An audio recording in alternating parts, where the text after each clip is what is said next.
우리 서로 함께 옆에 계신 분들과 정답고 환한 얼굴로 인사하도록 하겠습니다. 함께해서 기쁘고 행복합니다. 은혜의 자리에서 은혜 받읍시다. 할렐루야.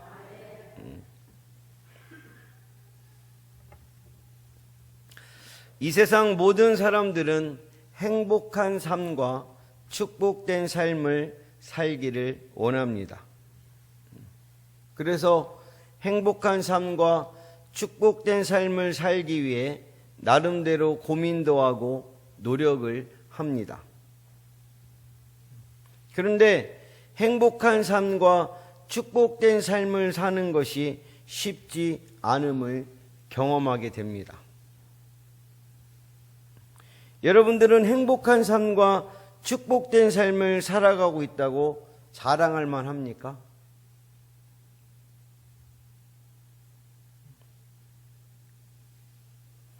행복한 삶과 축복된 삶을 살지 못한다면 그러면 이유가 뭐라고 생각하십니까?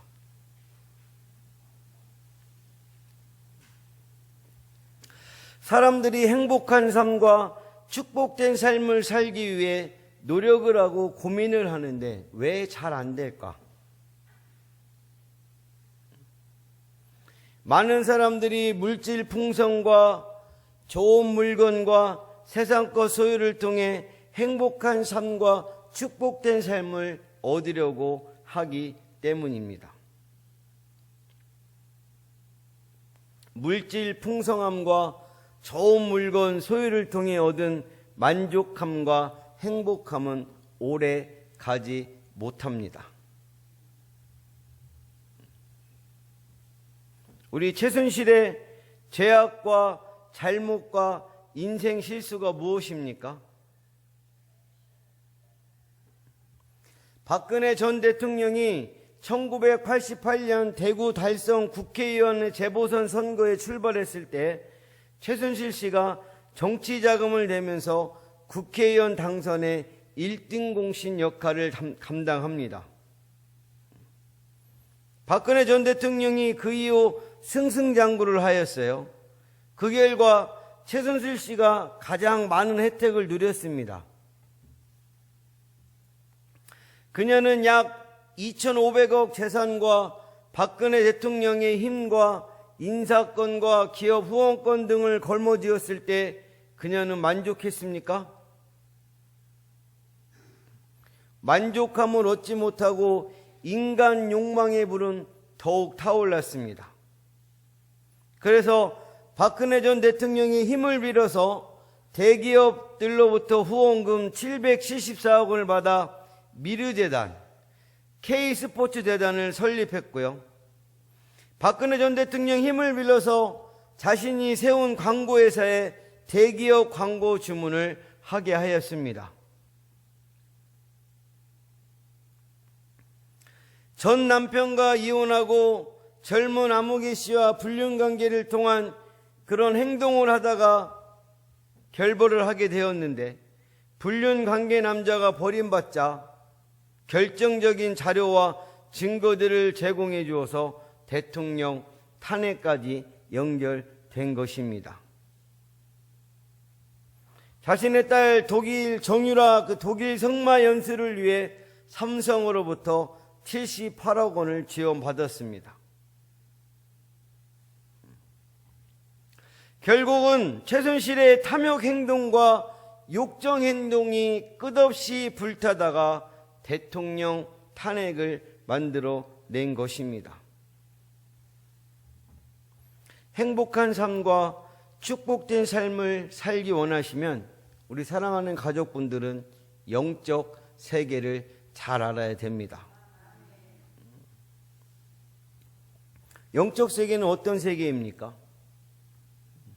눈에 보이는 세계와 눈에 안 보이는 세계가 있습니다.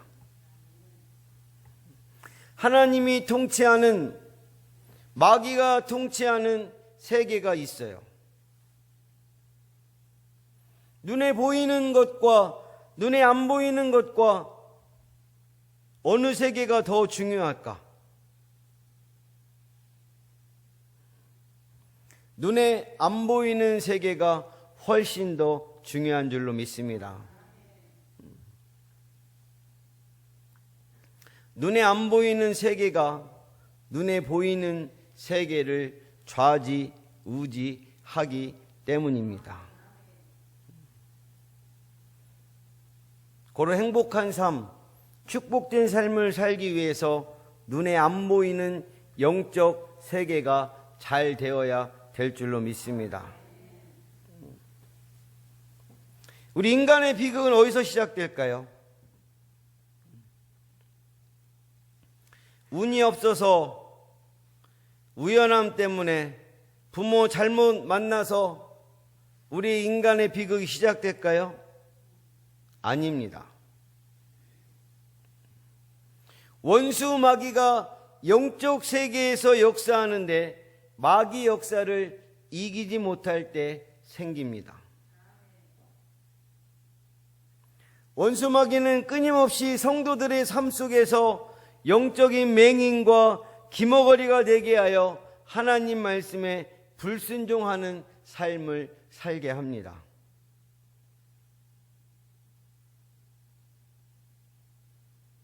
여기서도 마찬가지예요. 영적 귀머거리가 되게 합니다. 영적인 맹인이 되게 하는 거예요.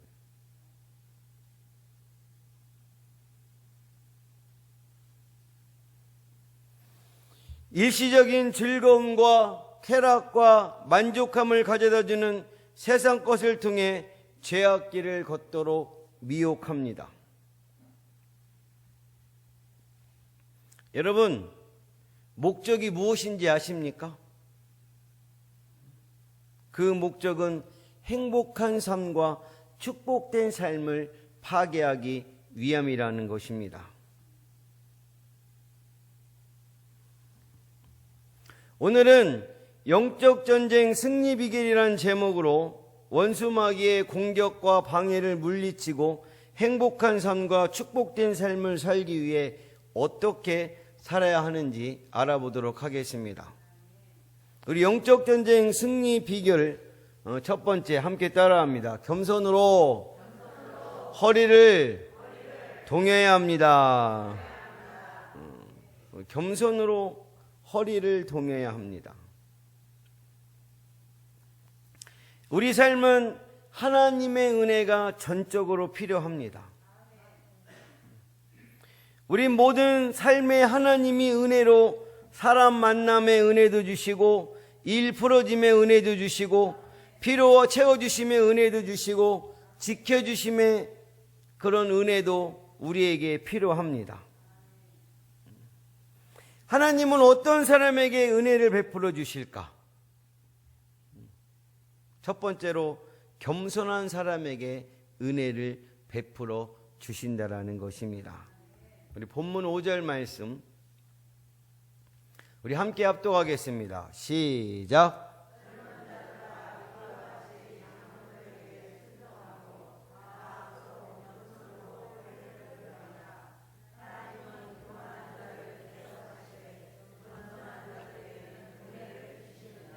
아멘.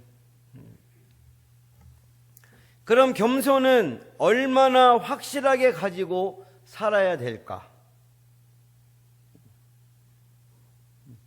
그것은 허리를 겸손으로 동이고 살아야 한다는 것입니다. 젊은 자들아, 이와 같이 장로들에게 순종하고 다 서로 겸손으로 뭐를 동이라? 허리를 동이라. 우리가 허리띠는 언제 어느 때에 띄어야 합니까? 저도 오늘 허리띠를 이렇게 딱 하고 막 딱 조이고 왔는데, 응? 우리가 외출복 입을 때, 잠옷 입을 때, 운동복 입을 때, 그때마다 뭐예요?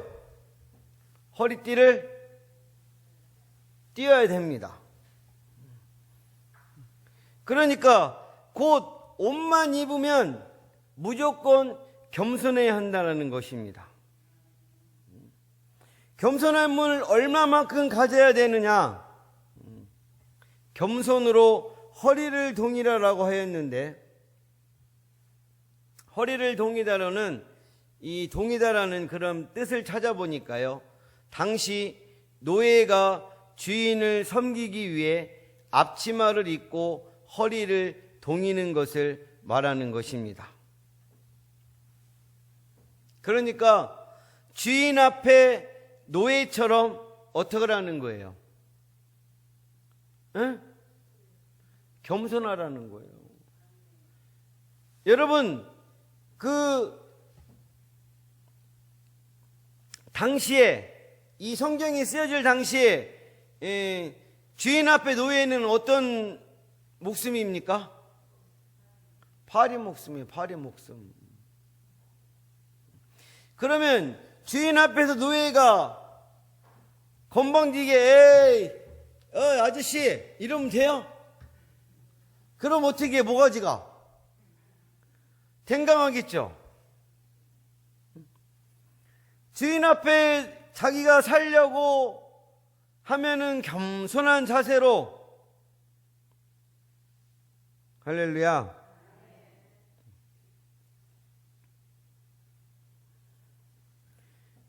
주인 앞에 노예처럼 겸손하라는 것입니다. 성도들의 신앙생활에서 겸손함은 어떤 역할을 감당할까요? 하나님은 교만한 자를 대적하시되 겸손한 자들에게는 빵빵을 주시느니라. 빵빵이 뭐예요? 응? 은혜를 주십니다. 겸손은 하나님 은혜를 받는 통로인 줄로 믿습니다. 어느 높은 산에 아름답고 튼튼한 세 그루의 나무가 살았어요. 이 세 그루의 나무들은 서로 친한 친구였으며 서로의 꿈에 대해서 즐거이 이야기를 나누곤 하였습니다. 모든 나무들의 꿈은 사람들에게 봉사하는 것입니다. 그런데 특별히 나무들은 왕에게 봉사하기를 원했어요. 왕을 섬기고 싶어 했습니다. 왕의 소유가 되고 싶어 했어요. 나의 소원은 첫 번째 나무가 말했습니다. 왕의 침대가 되는 것이야. 두 번째 나무가 말했습니다. 나는 멋진 의자가 될 거야. 세 번째 나무도 말했어요. 내 꿈은 너희들과 약간 달라. 나는 정말 마음을 다해서 왕을 섬기고 사랑하고 싶어. 나는 단순히 왕을 섬기는 것이 아니라 그분이 가장 힘들고 고통스러울 때도 옆에 있어서 그분의 위로가 되고 싶어. 할 수만 있다면 그분의 목숨이 다하는 순간까지 곁에서 그분을 지켜주고 싶어.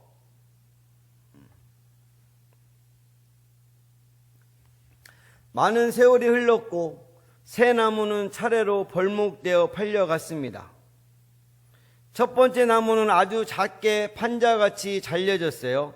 그리고 동물의 구유로 만들어져 쓰이게 되었습니다.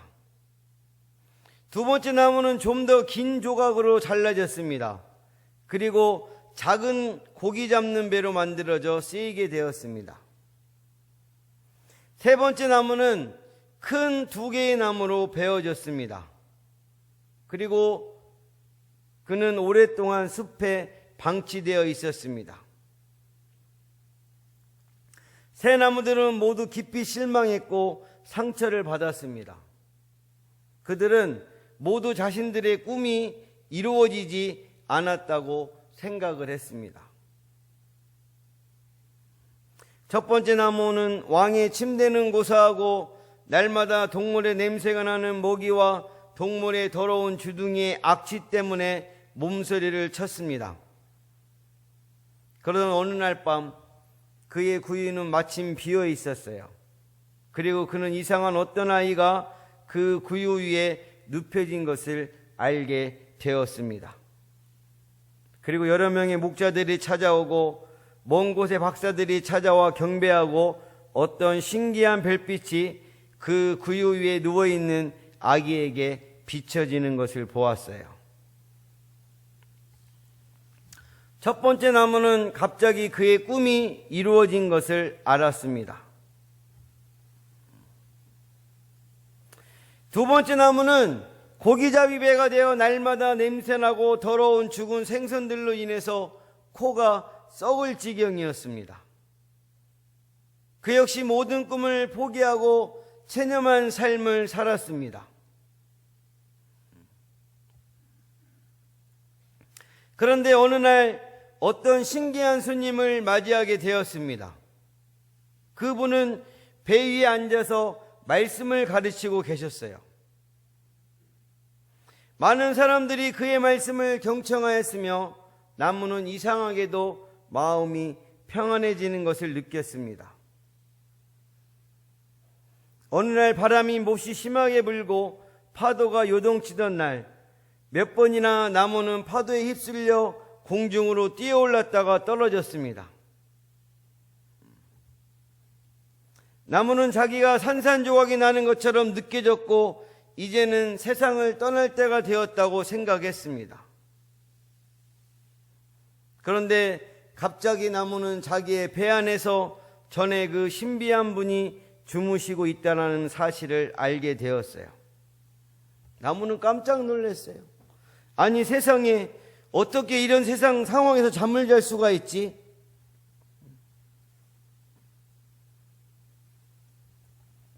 그런데 그분이 일어나시더니 파도를 향하여 조용히 명령하셨고 파도는 그 말씀에 순종하여 거짓말처럼 아주 잔잔해졌습니다. 두 번째 나무도 갑자기 자기의 소원이 이루어졌다는 것을 깨닫게 되었습니다.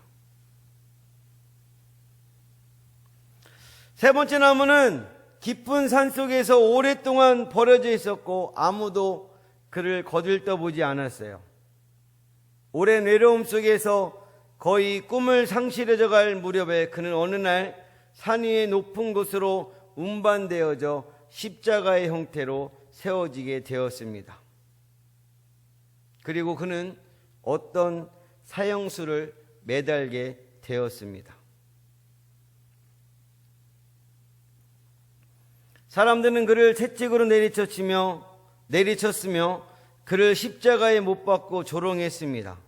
그러나 그 사형수는 원망하지 않았고 불평하지도 않았으며 오직 조용히 탄식하고 아파할 뿐이었습니다. 그 사형수의 몸에서 흐르는 피가 나무를 적시면서 흐를 때 세 번째 나무는 같이 울었습니다. 그리고 얼마 후 그 사형수가 숨을 거두었을 때 나무는 자기의 꿈이 이루어진 것을 알았습니다.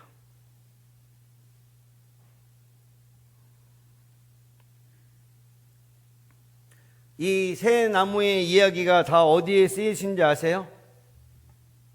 네?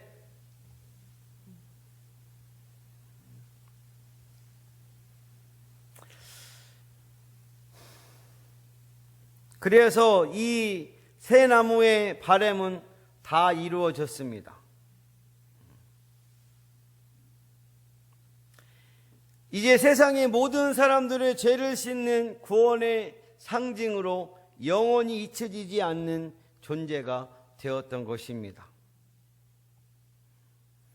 우리 인간에게 주어진 복 중에서 주님께 소유되고 주님에게 쓰이는 것만큼 놀라운 복이 있을까요? 할렐루야. 우리 하나님의 일을 하는, 또 하나님 교회에 와서 일을 하는 그 사람들의 복은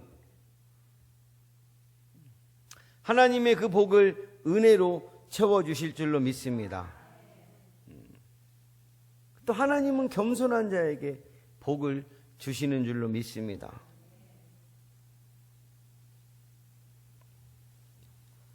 우리 본문 6절을 통해 어디에서 더욱 겸손해야 하는가를 하나님은 말씀하고 계십니다. 우리 본문 6절 말씀, 자 시작.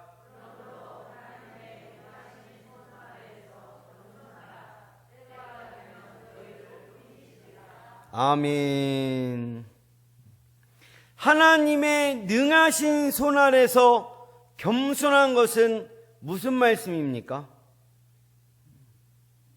하나님 말씀에 절대 순종하는 겸손을 말합니다. 겸손의 허리띠가 풀리거나 끊어지면 어떻게 됩니까? 바지가 어떻게 돼요? 이렇게 훌렁 내려갑니다. 그래서 심한 수치를 당하게 됩니다. 전쟁터에서는 죽임을 당하게 됩니다. 칼싸움하다가 군인 허리띠가 끊어지면 적군 칼에 찔리고 배임을 당해서 죽게 됩니다. 성도의 신앙생활과 삶 속에서 겸손의 허리띠가 풀리거나 끊어지면 우리는 심한 수치를 당하게 됩니다. 영적 전쟁에서 마귀밥이 되어서 행복한 삶과 축복된 삶을 잃게 됩니다. 그러므로 사랑하는 가족분들은 겸손으로 허리를 동이시는 분들이 되시길 예수님의 이름으로 간절히 축복합니다. 우리 영적 전쟁 승리 비결, 우리 두 번째는 함께 다 따라하겠습니다. 염려를 다 주님께 맡겨야 합니다. 원수 마귀가 하나님 자녀들을 공격할 때는 어떻게 공격할까요? 하나님 자녀를 공격할 때는 염려, 불안과 두려움 무기로 공격을 합니다. 그래서 주님은 본문 7절을 통해 너희 염려를 다 주님께 맡기라고 말씀하고 있습니다. 염려는 짐승목을 꽉 물어뜯어 질식시켜 죽인다라는 의미를 갖고 있습니다. 그러니까 염려란 우리의 영적 목을 콱 물어서 죽게 한다는 것입니다. 염려는 사람들의 영적 목을 물어서 죽게 하기 때문에 염려가 지나치면 어떤 사람이든지 영적 생명을 잃게 됩니다. 그래서 마귀는 끊임없이 염려로 공격합니다.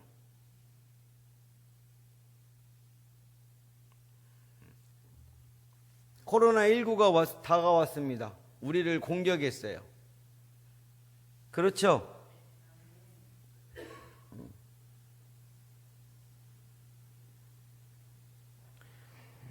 그 코로나19의 그 염려에 걱정되고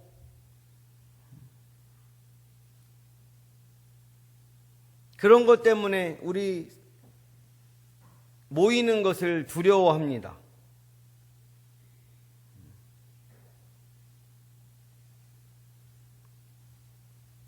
또 하나는 그 염려에 그 휩싸여서 문제에 쌓여서 그것에 매이다 보니까 주일날 어떻게 돼요? 한 번 빠지게 되고 나중에는 한 번씩 빠지다가 어쩌다 시간이 나면 교회 나와야 되는데 뭐라고 하냐면 빠지다 보니까 교회 한 번 나오는 게 부끄럽대요. 에? 그러니까 나 그냥 빠지겠다.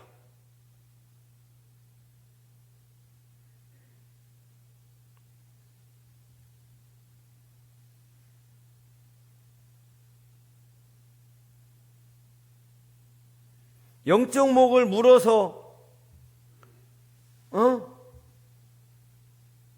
질시시킵니다.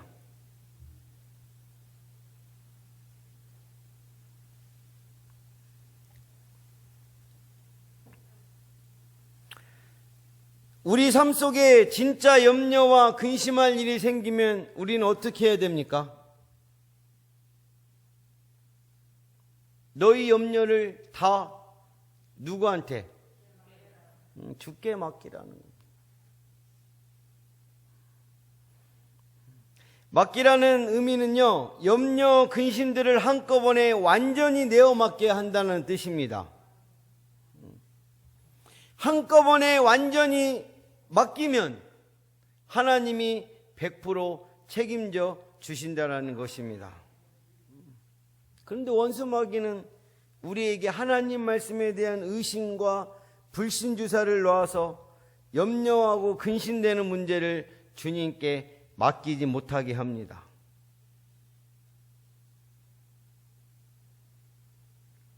염려와 근심 문제를 주님께 맡기지 않고 염려와 근심을 해야 영적 생명 목을 물어 멸망을 시킬 수 있기 때문입니다.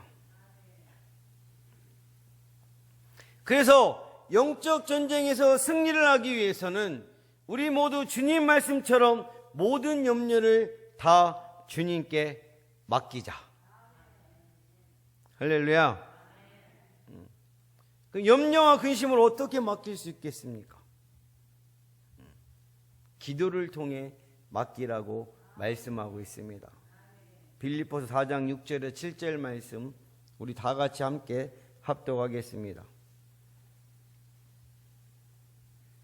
시작. 다만 모든 일에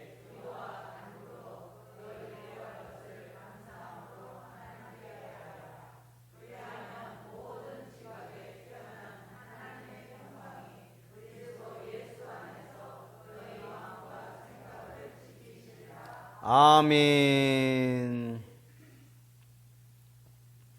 모든 일들을, 모든 염려 사건에 대해서 기도와 간구로 감사함으로 하나님께 아뢰라는 것입니다. 그러면 하나님의 평강이 우리 마음과 생각을 지켜주신다라는 것입니다. 그러므로 우리 사랑하는 믿음의 가족분들은 모든 염려를 주께 맡기는 분들이 되시길 예수님의 이름으로 간절히 축복합니다. 영적 전쟁 승리 비결 세 번째, 함께 따라합니다. 신앙의 잠을 자면 안 됩니다.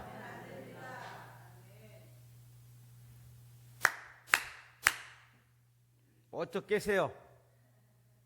여기 와서 신앙의 잠을 자면 됩니까?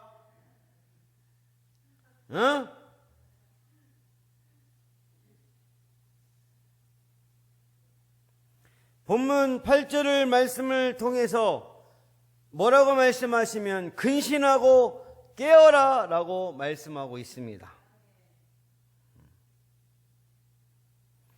근신하라 깨어라, 너희 대적마귀가 우는 사자같이 두루다니며 삼킬 자를 찾나니. 이 말은 신앙의 잠을 자는 것을 경고하신 말씀입니다. 신앙의 잠에 빠진 사람의 특징은 생명 위험을 모를 정도로 영적인 잠을 자고 있습니다. 조선원에서 화재 사고가 났는데요, 잠자다가 산모 2명과 신생아 2명이 질식사를 당했어요. 깊은 잠에 빠지니 죽는 것도 모르고 죽은 것입니다. 불난 것을 2명 산모 중에서 1명만 알았어도 깨워서 함께 나가게 해서 다 살았을 것인데, 깊은 잠에 빠지는 것이 죽을 정도로 위험한 일입니다. 저와 여러분들도 신앙의 잠에 빠지면 마귀가 공격할 때 꼼짝없이 공격당하게 됩니다.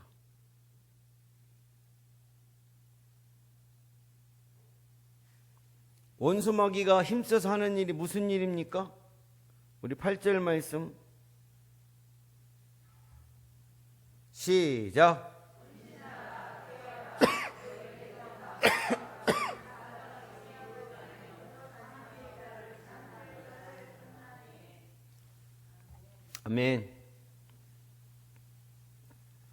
우는 사자같이 두루다니면서 삼킬 자를 찾아 삼키는 일을 합니다.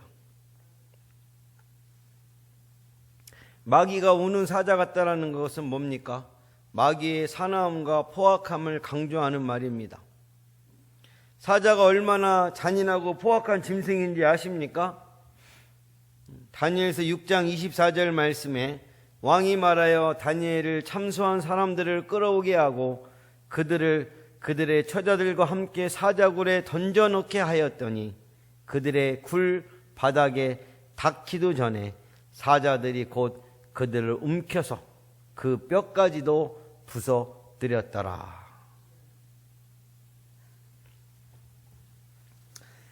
우리 우는 사자같이 두루 다니면서 삼킬 자를 찾는 마귀도 신앙의 잠에 빠지면 영적인 목을 잔인하고 포악하게 물어서 죽게 한다라는 것입니다.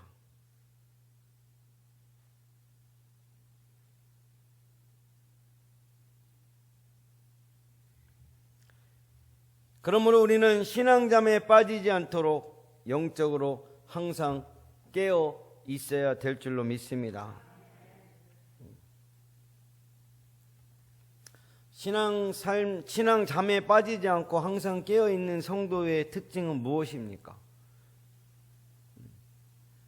예배의 성공적인 삶을 사는 겁니다. 여기 와서 그냥 반 이상이 나 잡수시오 그러고, 그럼 나는 뭐라고 이 앞에 서 있는 거야? 나는 피곤하니까 이곳에 시원한 바람 부는 데서 그냥 날 잡수시오 그러고,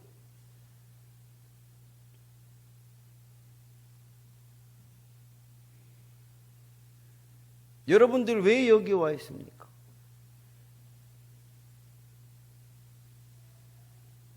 시간 남아서.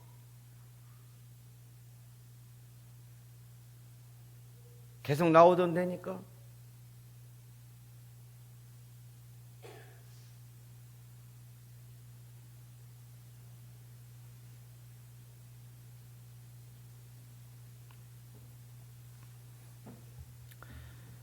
신앙의 잠에 빠지지 않는 성도들은 예배에 성공하는 삶을 살면서 말씀 생활, 기도 생활, 봉사 생활을 바르게 하고 있습니다.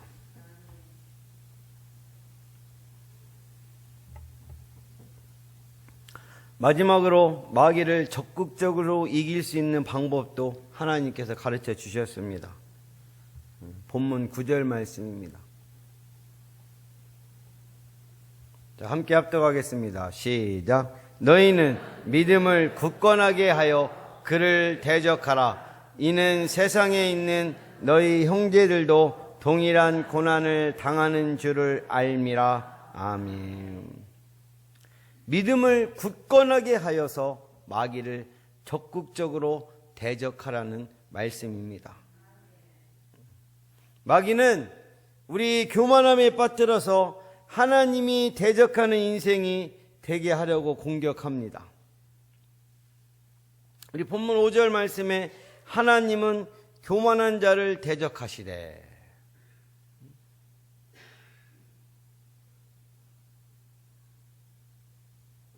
겸손한 자들에게는 은혜를 주시느니라.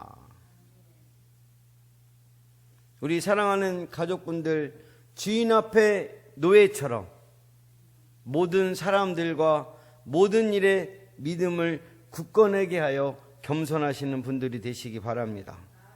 모든 염려와 근심을, 모든 문제를 굳건한 믿음으로 한꺼번에 완전히 주님께 맡기시기 바랍니다. 맡긴 만큼 주님이 책임져 주십니다. 그리고 곧 신앙잠에 빠지지 않도록 항상 근신하고 깨어있는 신앙생활을 하시기 바랍니다. 곧 예배의 성공적인 삶을 살면서 말씀 생활과 기도 생활과 봉사 생활에 성공하는 믿음의 가족분들이 다 되시길 예수님의 이름으로 간절히 축원합니다. 축원합니다. 기도하겠습니다.